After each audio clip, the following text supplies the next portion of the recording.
میں جو بھی کچھ کرتا ہوں اللہ کے فضل و کرم سے اللہ کے لیے اور پھر اپنے پاکستان کے لیے کرتا ہوں. اور پھر میں آپ کو پتہ ہے میں مفتی محمد فرید کا خلیفہ ہوں, میں دارالعلوم حقانیہ کا فاضل ہوں, میں دارالعلوم حقانیہ کے بزرگ فرشتہ صفت جیسے بزرگوں کا شاگرد ہوں. میں حج کے حوالہ سے یاد رکھو کم از کم آپ کو دروغ بیانی جھوٹ نہیں کہوں گا, اور یہ بھی آپ کو باور کراتا ہوں کہ میں سیر سپاٹوں والا نہ پہلے تھا نہ آج ہوں. کوئی ثابت نہیں کر سکتا کہ میں ایم این اے ہونے سے پہلے میں نے کسی ملک کا چکر لگایا ہو, سیر سپاٹا کیا ہو. کوئی ثابت نہیں کر سکتا. میں حج پہ گیا ہوں, میں عمرے پہ گیا ہوں, میں نے کبھی یہ چکرے وغیرہ نہیں لگائے ہیں. تو میں وہ آدمی نہیں ہوں جس کے اثرات ہمارے بعض دوست سوچتے ہیں. انشاءاللہ العزیز میں کوشش کروں گا کہ پاکستان کے تبلیغ کے لیے جاؤں گا, اور تبلیغ کے لیے دروازے کھولیں گے انشاءاللہ. تبلیغ کے لیے کیا دروازے کھولیں گے؟ رعونیت کے لیے نہیں, روحانیت کے دروازے کھولیں گے انشاءاللہ. ہاں, رعونیت کے نہیں, ختم نبوت کے پرچار کے لیے جائیں گے. اور جس کے ختم نبوت پر زبان لڑکتا ہے اس کی اس طرح نہیں, وہ ختم نبوت کا لفظ تک نہیں بول سکتے. مدینہ منورہ کا نام کس نام سے کس زبان سے وہ لیتے ہیں؟ تو رسول اللہ صلی اللہ علیہ وسلم رحمت للعالمین ہے, اس لیے ہم اس کے اتھارٹی کے ساتھ خاتم النبیین کا لفظ زیادہ کرتے ہیں. دکھ جائے اور رسول اللہ صلی اللہ علیہ وسلم کا دل اس پر مدینہ منورہ کے اندر وہ خوش ہو جائے, تو اس لیے اب انشاءاللہ پھر نہیں آئیں گے.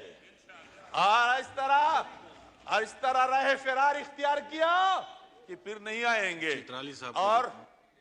اور انشاءاللہ آئندہ مذہب کے حوالے سے, دین کے حوالے سے کہ آپ ہم سب کا ایک مشترکہ ذمہ داری ہے, ایسے آسانیاں پیدا کریں گے کہ لوگ عمرے پر بھی سستے عمرے کا پیکج بھی متعارف کرائیں, سستے زیارات کا پیکج بھی متعارف کرائیں, اور اپنے اقلیتی برادری کا ہم بھی خیال رکھتے ہیں.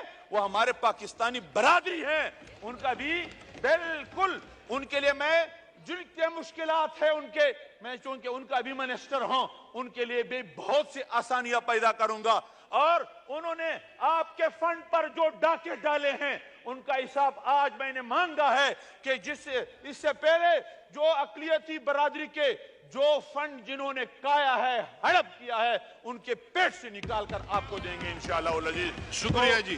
بہت سے کرپشن کے کیس آئیں گے, بہت سے کرپشن کے کیس آئیں گے, اور یہ کرپشن آپ کے مد میں کیا ہے جو ہمارے اقلیتی برادری ہے.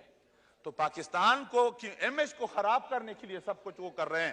تو حج کے حوالے سے بھی آپ مطمئن رہے, اور مدینہ منورہ کے رسول اللہ صلی اللہ علیہ وسلم کے عشق کے حوالے سے آپ مطمئن رہے کہ آپ کا یہ دوست عاشق رسول ہے, اور انشاءاللہ عشق رسول پر جان بھی نچھاور کریں گے. اللہ آپ سب کو کامیاب اور کامران رکھے.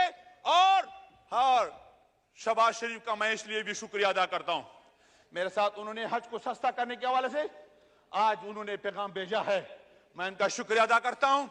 اور اس حوالے سے خواجہ آصف صاحب نے بھی ہمارے ساتھ کردار ادا کیا ہے, اس کا بھی, اور اسد محمود صاحب نے بہت بڑا کردار اس حوالے سے ادا کیا ہے, اس کا بھی.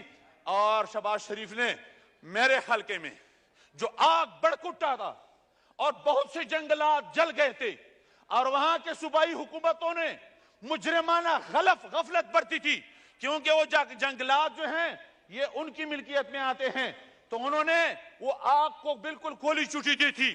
میں نے بھی رابطہ کیا اپنے وزیر اعظم کے ساتھ, اور عبدالواسع صاحب نے بڑا کردار ادا کیا, میں ان کا شکریہ ادا کرتا ہوں.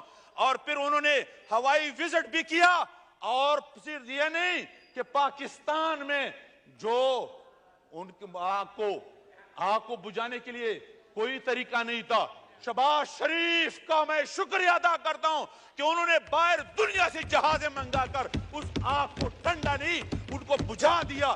تو میرے اپنے خلقے کی طرف سے میں شہباز شریف کا شکریہ ادا کرتا ہوں اور میں اپنے خلقے کے مسائل اسی طرح ہمیشہ اجاگر کرتا ہوں کیونکہ شیرانی قوم بہت غیرتی قوم ہے, شیرانی قوم بہت غریب قوم ہے.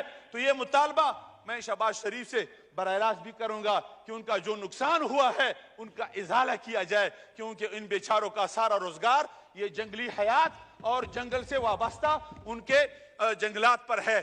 تو ہمارے شیرانی قوم کے اور بلوچستان کی طرف میں بہت بڑا نقصان ہوا ہے, ان کا ازالہ کیا جائے. آپ سب انشاءاللہ ساتھ دیں گے.